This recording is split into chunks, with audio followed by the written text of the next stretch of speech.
Welcome to the How Did They Do It Real Estate podcast. Have you ever wondered how people succeed in real estate and what steps they took to get there? If so, this podcast is for you. Your hosts, Sayla and Eileen Prack, interview top experts in the real estate community to share with you their real estate journey and how they achieved massive success.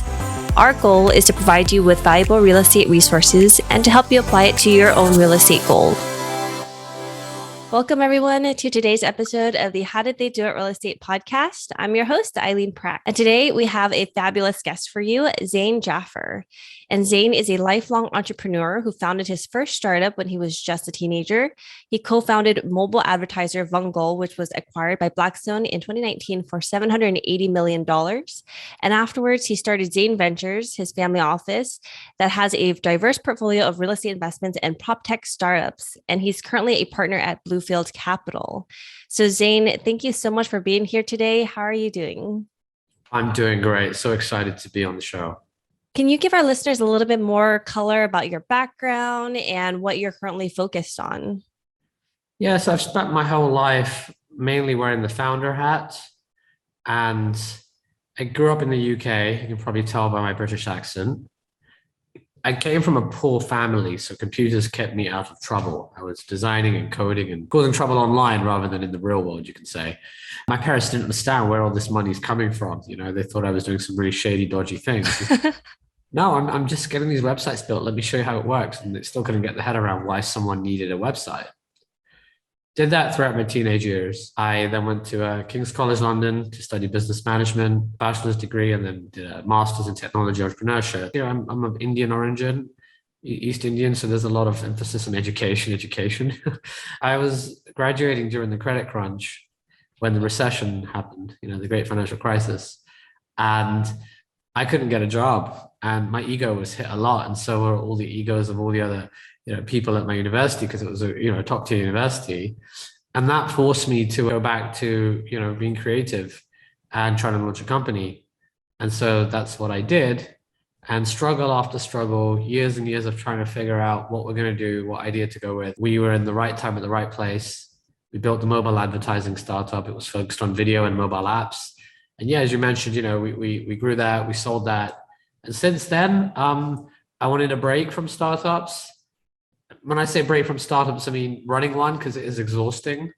And so I decided to go into real estate. And I've been doing things actively. I've done things like hard money lending. I bought single family rentals. I have bought multifamily apartment buildings. I've been an LP in countless funds now and opportunity zone projects, and you name it. And that's what I've been doing. And I'm also a partner at Bluefield Capital, which is now my main focus. I also set up a venture capital fund that invests in technology startups in the real estate sector. So yeah, that's my background. So I'm really curious, going back to when you started up the first startup you did, how did that process kind of even happen? And how did you even know how to even start up a startup? I didn't know. That ignorance was actually helpful because I liked building things. And I just thought, this is a cool idea. Let me put it out there. And when you put it out there in the World Wide Web, people start using the product. You're like, wow, I've got some users. Okay, you know, I made $10 in advertising revenue. How do I turn this into 20? How do I turn this into 100? How do I turn this into 1,000? I didn't know it was running a company. I was just building a project I loved. And some people can be addicted to games. And I was addicted to gaming as well, right? But for me, this is my addiction. I've been very metrics focused. And I think that lends itself well to why I like real estate. Real estate's heavily about the metrics, but in the startup world, you know, we're talking about here a 14-year-old kid. I'd wake up in the morning, I'd look at my traffic to the website. Like, okay, here's how many users came. Here's the conversion rates. Here's how many clicked on the ads. Oh, here's how much revenue I made. How do I optimize this? How do I add value? A real estate term even. How do I add value to this website? How do I make it prettier? Curb appeal, you know? How do I improve the design? How do I make sure that they click the right stuff? I mean, it was all like science-y in a way and arty for me. You know, it wasn't like, here's a manual, go build it. It was just like, let me optimize this.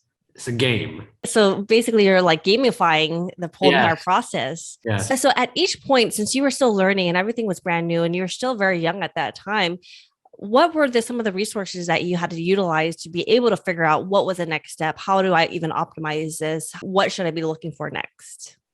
I just made mistakes along the way, and there wasn't a community of people you could tap into. I didn't have any credibility. I was a kid living in London, and my voice hadn't really broken yet. So I sounded very different than I do now. I sounded like a teenager, right? Quite difficult. I would do anything not to jump on a phone call with a client who wants their website done. Sort of have to fake it till you make it, you know. I wish there was more support. And I felt that even in my 20s, when I started my first major company, I made a lot of mistakes. I gave up terms to investors that I just didn't realize were so punitive to me. In my first round of financing, I gave up way more than I wanted to on horrendous terms. And if I had had, network of people around me, I wouldn't have made those mistakes.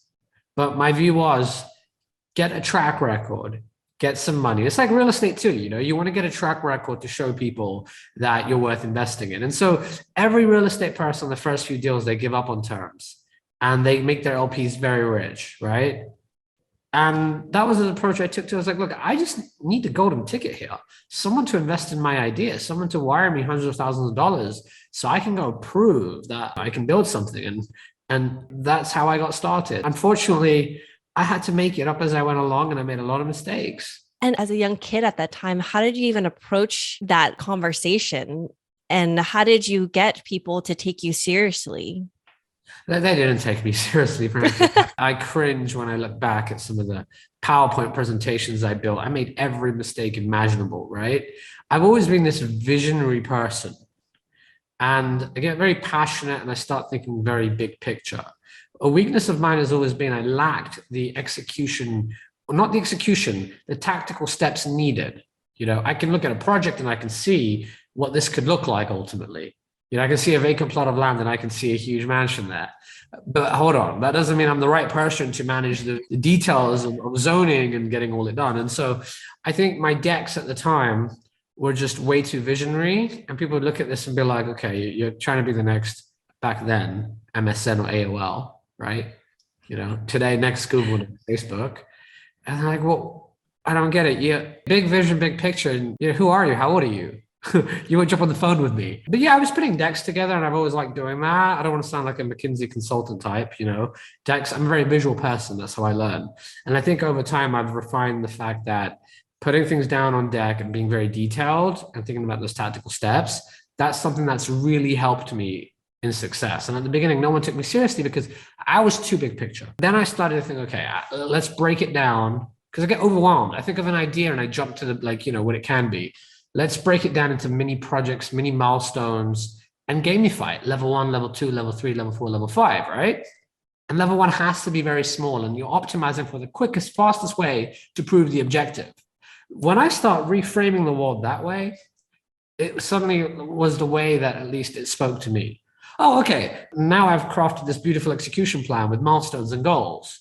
But if you ask me to do that, I'd be bored. I don't want to do that. But if you gamify, you're like, okay, let's try to figure out a way to make this happen and optimize for the goal. So that's sort of how TrickDesk worked with me and helped me get taken more seriously. As you were building up, coming to where you are today, what was the most significant impact that you faced or challenge that you had to overcome as you were creating something, you're building up, creating your vision, executing on it? Well, let's ignore the fact that it was very hard to come to the US. I'd constantly be at the immigration border control and having to justify why I'm coming, right? I was always worried about getting deported and, overstaying my visit. So let's put that aside, because that was like a 5-year challenge for me to get my, green card or whatever, right? But when I came to the US and I came in and out and I was, soliciting investment, I had this big idea. Mobile apps were taking off and ads are awful. I made money as a teenager showing ads on my websites, and those ads were horrendous. They would crash your website and they were just spammy. And mobile was awful at the time. There were these horrendous banner ads that would just break the experience. And I thought to myself, I want to redesign this. I want to put video ads on a mobile phone. That's the challenge. How do you put a video ad on a mobile app? That was something I was obsessed by. And I figured okay, what if we can redesign the application? What if we can have something like you're playing a game and when you die, you get the option to watch a video ad and you can continue playing. And I also had the idea that the advertiser shouldn't pay just for a click. They should pay for a user that makes a purchase. So I had these big assumptions, and it was really scary for me because I didn't know it was going to work or not. But I felt in my heart, this is going to work. If the ad is beautiful, it will flow naturally into the app experience. And the way we charge for it shouldn't be per view or per click, because you can screw people like that, you know? Instead, they only pay us when they make money. And like 2 years, I was trying to prove that out. And the day I got the data back, I was blown away. And the business went first year, 850,000, second year, 15 million, third year, $56 million, till we were doing hundreds of millions in revenue and tens of millions in profit, EBITDA. All of that was based on the hunch that I had. What if you can put a video ad on a mobile app, and mobile apps are taking off? And set out to do that, it worked out. Did your success ever frighten you at any point in time? Like at any point in time, if you ask me, I'd feel like a massive underachiever, felt like a company was going to die at any moment. And this brings me to why real estate is so interesting. At any moment during the 8 years I ran the company, I felt like we were going to die at any moment. Google or Facebook was going to crush us. And you had that imposter syndrome. Oh my God, people have given us tens of millions of dollars. I have got tremendous turnover with my staff. I've got problems operationally. Our accounting's a mess. I mean, I had some very serious existential, I felt at the time, existential problems. And I never once really stepped back and looked at where I came from. To use a gaming analogy again, right? You're always at war. And when you look at folks in real estate, it felt like some of these guys aren't the smartest, let's be honest. The reason it's good in real estate is 50% of the people are incompetent, and that's how you make money. There's lots of dumb things going on in real estate. So I look and I'm like, here I am running my company, and there's other folks in real estate buying stuff. And no matter what they do, the property appreciates and they're taking cash flow. And I'm here, I'm not even taking a salary. And I feel like I'm going to go to zero and lose tens of millions of investors' money. We'd raised $25.5 million at that time. Pretty scary, when you're early 20s and you've got that much responsibility. But if I had taken a step back and looked at where I came from, I would have been way more relaxed, and I would have learned to celebrate the smaller wins. And our culture probably would have been less intense, which would have been better for everyone, and that's something I've now learned, is to celebrate the small wins rather than being hard on yourself. Maybe it's an Asian culture thing. I'm very hard on myself. My parents are very hard on me. Never really saying great job on your grades. It's like, what did so-and-so get? What was the highest you could have got? Why did you only get 89%? Why didn't you get 100%? So I think that also impacted the way I approach life. It was a strength because I was never content with where I am, but it was a really sad thing because, a kid needs to be patted on the back and be told, well done, you did a good job. And if you don't receive that, you don't do that with other people. You don't really say thank you. And I think today I've learned to say a lot more of that thank you, to people that work for me and, across all the investments and even the startups I back. So today you're focused more on PropTech. And can you share a little bit about what it is, high level, and what drew you to that industry?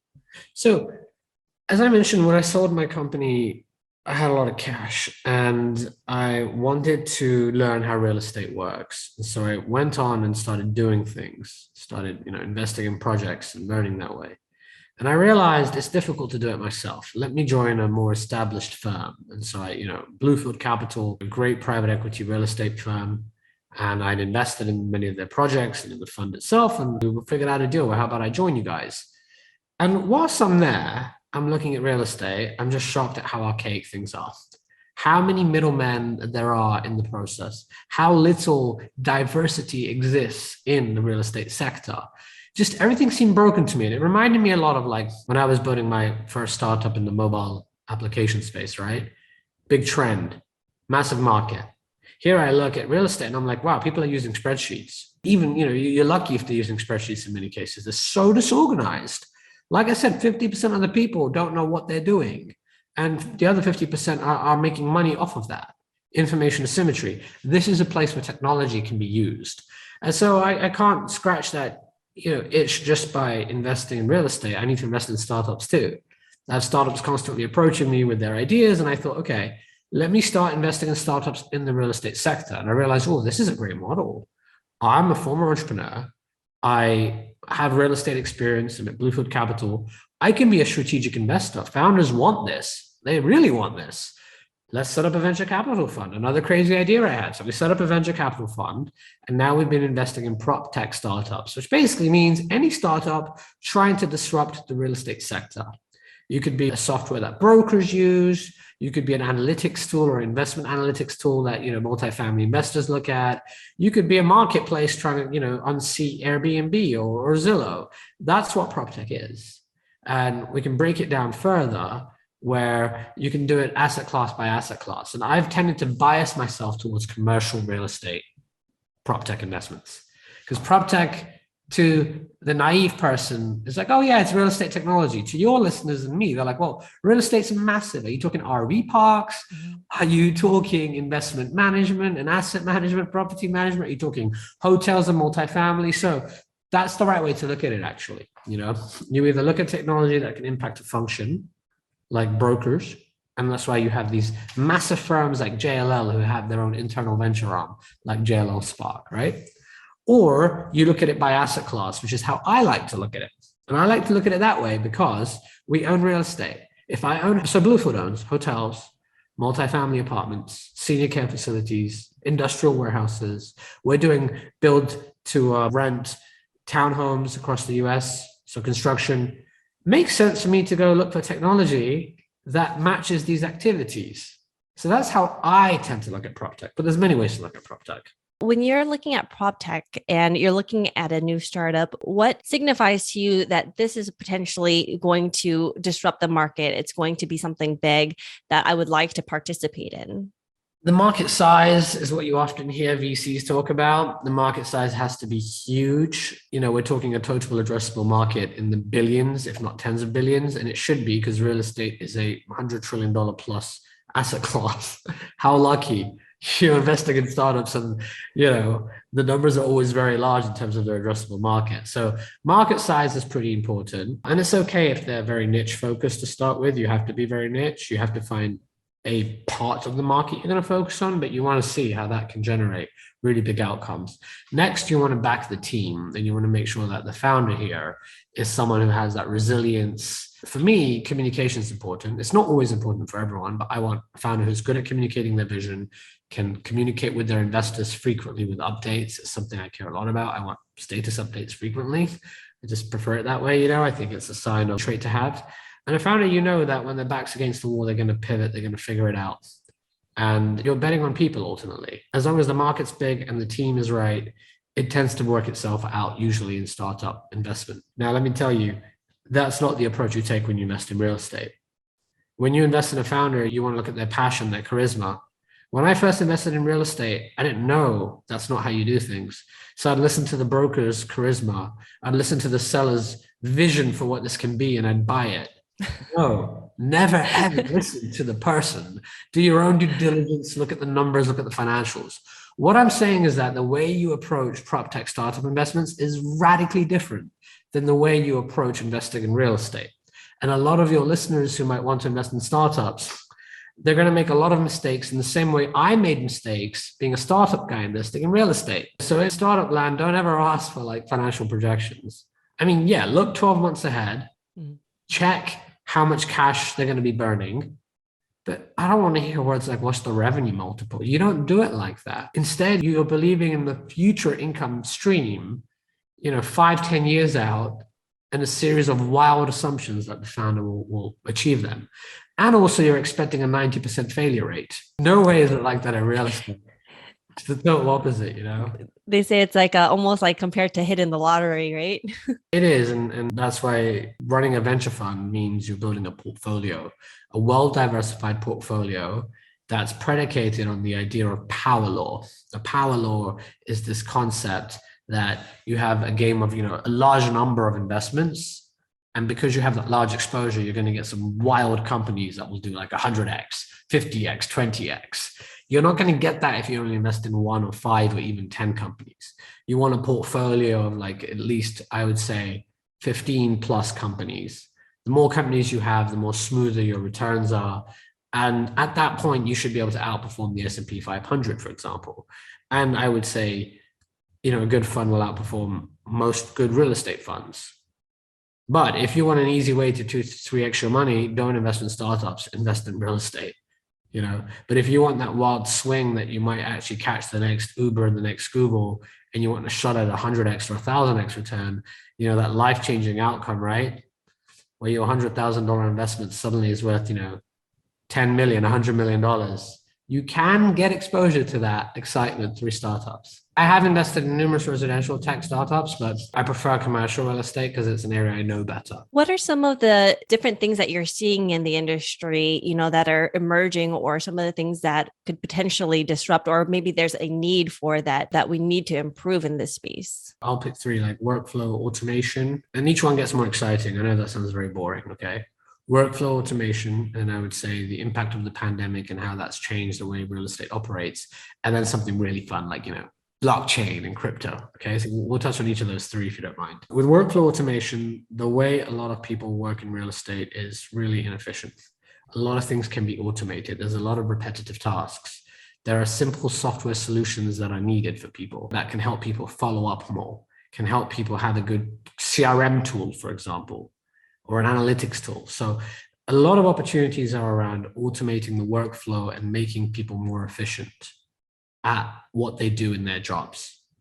Plenty of technology startups there that you can invest in. Most of those startups tend to charge a SaaS fee. So they'll charge like a license fee, like $10 a month, $100 a month, or $15,000 a year, whatever it is, that's how they tend to charge. The next category, getting more exciting here, is that the pandemic really disrupted real estate. The concept of hotels and offices and retail were just turned upside down overnight. And people had to figure out, well, how do we repurpose these assets? So people started to figure out really cool use cases for turning big box retail into storage areas or, co-living spaces. So those are really interesting models, business model changes now. Now there, the revenue isn't necessarily I'll charge a licensing fee. It's we'll take a revenue share or, we'll charge a transaction fee per transaction. Within that too, you also have a lot of COVID forced companies to rethink and comply with regulation. So how are you supposed to operate a hotel if people are supposed to be socially distant? Well, now hotels are suddenly panicking and they're now integrating really, so much technology. Technology you thought would take 10 years to gain adoption was adopted, what we would say, overnight. Hotels suddenly needed contactless check-in. They needed to upgrade the mobile app experience. They needed smart locks. They needed the ability to order things from your phone. And that allowed hotels to operate a lot more efficiently. And I'm only talking about hotels. You can take this impact of COVID to any area of real estate, and you'll see how that radically changed the way things are and how things operate. And then you have the blockchain and cryptocurrencies and what that's going to do to real estate. And an area I am fascinated by is this idea of tokenizing real estate. So the big picture is, why is real estate so illiquid? Why is it that a hedge fund can trade in and out of stocks in milliseconds based on the data that they have? Yet for real estate to be transacted, you're dealing with months and months of processes and red tape, and the price discovery is a mess. And you're really raising money from a limited source of capital.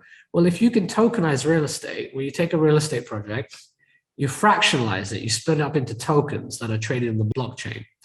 Now you can sell a piece of your real estate. If you own a home, you can tap into some of your home equity and sell 10% of that to a bunch of people sitting all over the world. We're not going to talk about regulation and compliance. That's obviously, your listeners are like, wow, that sounds like, SEC crazy stuff. It is.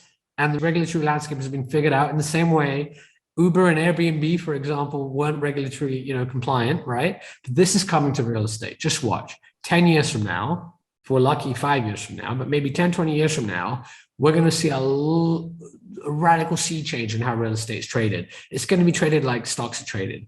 People anywhere in the world can buy $5 worth of a real estate project and sell it later and flip it in the market. There'll be derivative products and instruments. The closest thing you have today to that is REITs. But I'm not talking about REITs. I'm talking about blockchain, which is, an unbelievable technology. See, I'm very excited by that, basically. Yeah, because we are seeing a lot of movement from the typical stocks and bonds. A lot of the capital is moving into real estate now in today's market. People are starting to realize what a fantastic vehicle it is. And so by tokenizing it and using the blockchain piece of it, you're able to bring in and allow more and more people to participate in real estate where they might have not have been otherwise. Yeah, exactly. And you touched on participating. A lot of folks, and I found myself blessed, worked very hard for it, but got very lucky too. With all this wealth, I'd get pitched opportunities to invest in projects where the minimums are quite high. And you're like, these returns are amazing. And I've seen returns that are amazing. And it's sad that your average everyday consumer can't do that. If they could also be part of that, that'd be great. So the idea of crowdfunding, but using blockchain is very powerful for that. The other thing too is that real estate, often there are fire sales happening because people are selling at the wrong time for whatever reason. There might be a case where someone's going through a divorce and they have to liquidate their entire real estate asset because that's how the divorce is, they want to take cash out. Or you might have family wealth being passed down in real estate, and the children, the siblings, have to now sell the real estate because, the majority or minority want to sell. Well, if you had the ability to have tokens, you could say, I want to hold this real estate. You can go sell your 20%, no problem, go sell it. Same with siblings and even real estate funds. A lot of real estate projects are underwritten for like a timeline of, 5, 7, 10 years, maybe some optional extensions, for 1 year or two. But can you imagine that? You're in the downturn and you've promised your LPs you're going to sell in year 10. And now you have to sell your real estate and you're going to get gains. It's the wrong time to sell. Wouldn't it be great if you could say to your LPs, well, you can choose to keep your shares or you could sell them in the open market? That is a radical change on both sides, the access and the liquidity. What are some of the things about the blockchain and tokenization that could be potentially, we should approach it a little bit more cautiously? What are some of the things that we should also be wary of? Yeah, you're right. Its strengths are its weaknesses. And with blockchain, everything is stored, in most cases, depending on the type of blockchain, basically a public database that's accessible and people can see details to some degree. And that means once the transaction is done, it's done. It's very dangerous. If you make a mistake, you can't just undo that. You could also program something where if a condition is met, then it's enforced. And you can't rely on lawyers and the courts to help you. If your access to the real estate project is hacked and someone gets hold of your passwords and your keys, and this happens a lot, you might find that you don't own that real estate anymore. It belongs to some scammers in some other country and you can't do anything about that. And the FBI can't help you either. And they probably won't care because they're so busy dealing with all the other fraud and hacking that's going on. So crypto security and blockchain security is dangerous because it's so powerful that in one click, something can happen. You can't be like, whoops, made a mistake, let me undo that. In real estate, the fact that things are so slow as well actually protect us. The fact that you can't quickly trade in and out of your home is the reason why homes appreciate so much. Yeah, I don't like the transaction fee, paying the broker 6% and the red tape. But have you seen retail investors? How they'll suddenly buy when it's high and sell when it's low and panic. Well, all of us who own real estate don't get that. We can't do that. We bought the real estate, we're stuck with it for 5, 10 years now. It's very costly to trade in and out. And that forces us to hold on to it. And by holding on to it, we all have to take a long-term approach to real estate. I'm a little bit terrified of the idea that people will be able to speculate on real estate and people will be able to trade in and out instantly. That's a beautiful strength, but it's scary because that's going to be a psychological sea shift in how we all approach this asset class. It's not the long-term hold anymore. What if it's a quick flip? And I don't mean quick flip like flipping a house. I mean quick flip like I bought it at 9 a.m. and I sold it at 10 a.m. So Zain, how did your life change after becoming a successful entrepreneur, selling your first startup, and then also doing the real estate side of things? You reach a certain level of wealth where beyond that, unless you have a huge ego and you like to spend lavishly, I like to live below my means. And I came from a poor background. So I'm not used to necessarily doing a lot of flashy show off things. I like to have good vacations and stuff, but I keep my burn very low. And I'm obsessed with the idea that your wealth can compound over time. And there is no greater compounding than in real estate. So I tried to live frugally. I was renting homes even after I sold my company. I'd rather rent and invest in projects, right? So that's how I've approached life. Now I did buy, and for San Francisco, it's very modest where I live, but I'm heavy on investment. And I'm obsessed with the idea of living off your interest. And not living off your interest, if you can really crack it, live off a fraction of your interest rate. A lot of people who make money, a lot of athletes, a lot of people that get rich quickly, even real estate folks, real estate's dangerous. You see people in real estate and they own homes that are a multiple of their net worth. My view is your home should be a fraction of your net worth. People have cars, people have flashy watches, and it's all part of keeping up appearances in real estate. I know you have to play that game. I know the brokers on this in the audience have to have flashy cars because that's just how things are in real estate, you know.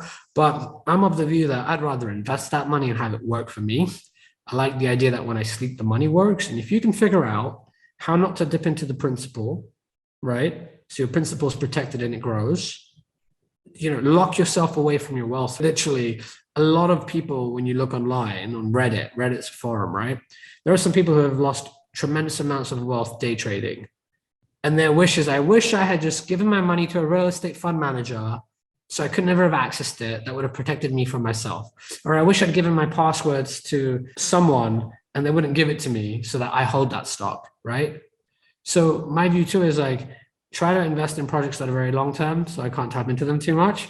But also, when you get the interest, try to live on a fraction of that interest, so you're also reinvesting the majority of that interest back into your principal, and then everything grows. And the smartest, most successful real estate people I know are obsessed with the idea of compounding and how eventually that cash flow that comes in, they live off on a larger percentage of that cash flow, but they invest the majority of that cash flow back into the, you know, investments. That's like the secret to wealth, in my view. And so, what is the one thing that you know now about real estate that you wish you knew when you first started? It's a headache actively managing real estate yourself. For those of us who listen to these podcasts and believe the whole get rich quick thing, oh, you buy this and it's all good. You need to appreciate real estate will make your stomach churn. You know, and especially if you're like me, I'm Indian, I'm a bargain hunter. I like to buy those value add class C properties with amazing upside. And now you own 1970s vintage multifamily buildings, and there are problems after problems. And every time you do a site visit, right? Oh, we need another 500 grand, 500K for a roof. We need 90,000 for new flooring. Oh, and the insurance bill came in. Oh, and the property taxes came in. And oh, here's forms you need to sign. It is death by 1,000 cuts. Like managing real estate, I didn't realize would be so exhausting. And it has been a tremendous learning experience. I don't think I want to do more of this. I think I want to give it to professionals. And that's why I'd rather, you know, I'm at Bluefield because I am now partnered with professionals, and it's too much for one person to do. If you've been listening to this podcast at the very beginning, you remember me saying, I'm a big visionary. The details trip me up sometimes. And so if you're not going to invest in building a team, if you're not going to have a partner alongside you who complement your weaknesses, right? You need really good legal counsel. You need someone who's really good at operations. You need the best property management you can find. Don't try to do all of this yourself. I try to do everything myself. And boy, did I bite more than I can chew. And I've made a lot of money in real estate. You know, I've made mistakes, but it's worked out. I'd say I've been lucky. The market's been very generous to all of us. But for some people who want to get into real estate, find a partner and realize it's going to require a lot of your attention. And if you're going like value add, class C, you better do some good due diligence and you better create a big reserve budget, because that capex can just grind at you, eat you away slowly and quickly too, actually. So Zain, what has been the most enjoyable part of your journey so far? I'd say the founders I back and seeing them do things. And there are some of my founders I invested in PropTech who are building technology for mass America, for workforce housing. And when I see that technology being used in real life, I've implemented a bunch of technology across my real estate portfolio. I mean, I'm investing in technology startups for a reason, you know? I want to implement it so my real estate does better.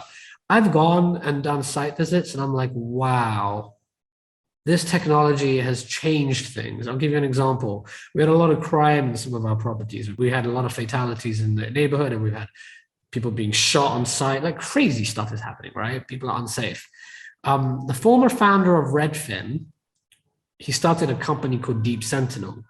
And it's basically a video camera for security. You pay like very little a month. It's like $50 or $500. I think it's like $50 a month per camera. It's insanely low. You know what I mean? And on that camera, they're using AI to detect if anything doesn't seem right. And when something doesn't seem right, the footage is streamed to like a control center where the security guards monitoring. And those security guards now have the ability to speak through the video camera. So it's two-way audio and video. And so you've got someone trying to break into an apartment, right? Or someone loitering around, and you hear suddenly this camera saying, "You're being recorded. You're trespassing. What are you doing? What are you doing? Can I help you?" And I've seen the footage on my own properties, and you've got this someone who's wearing a hoodie with a crowbar, and they're looking up at the camera and they literally drop the crowbar and run. And 20 minutes later, they come back to grab the crowbar and then the alarm is going off on the camera. Like the police are being called. Like technology like that, right? It's just amazing. And the residents see that. And the residents are like, we feel safe here now. Mm-hmm. And I'm like, this can be a real good part of like value add strategy. Buy buildings with a lot of crime, right? Add like very affordable cameras everywhere. And now you've got live 24/7 guards monitoring your property. If you try to hire armed security personnel, that's going to cost you tens of thousands a month. That's going to eat into your OPEX and ultimately your NOI, and you're going to lose potentially millions of dollars in your property value. Whereas now I'm offering an amenity and I'm making the building safer. And I feel really good knowing that these residents have been plagued with crime and break-ins, and now they feel safe. People live here. The family lives there. They may have a child or whatever, right? Everyone deserves that. And this is my passion, investing in technology startups that can really change the landscape. So Zain, I really appreciate you coming on the show today, sharing your incredible journey and what you've been able to build and the incredible knowledge that you've been able to share with us today. And so for our listeners also who are also interested in learning more about you and what you're doing in this space, where's the best place that they can go? Yeah, I run a website called PropTechVC.com, which is a directory of the VCs that I know in the PropTech industry, some articles, my own podcast too. You can reach me at Zain, Z-A-I-N, like rain, but Zain. I've been saying that my whole life now, right? So Z-A-I-N at PropTechVC.com. And if anyone wants to chat about tokenization of real estate, I'm really interested in that too. And I'm doing research and would love to speak to folks in real estate who are curious. Maybe they want to invest in tokens. I'm curious to pick your brains and learn more. So feel free to reach out at Zain at PropTechVC.com and mention you heard me on this show, and we'll try to find time to connect. Awesome. Thank you so much again, Zain. Thank you so much, Tim. And thank you for listening to our podcast today, brought to you by Bonavest Capital. We would really appreciate it if you can go to iTunes right now and leave a rating and written review. Also, please don't forget to subscribe so you can always get the latest episodes. You can also connect with us on Facebook, How Did They Do It Real Estate. We'd love to hear your feedback and any topics that you're interested in for future episodes. Lastly, to learn more about us, you can go to bonavestcapital.com and fill out the Contact Us page so you can speak to us directly. Nothing on the show should be considered as specific personal advice. Please consult your legal, tax, and real estate professionals for individualized advice.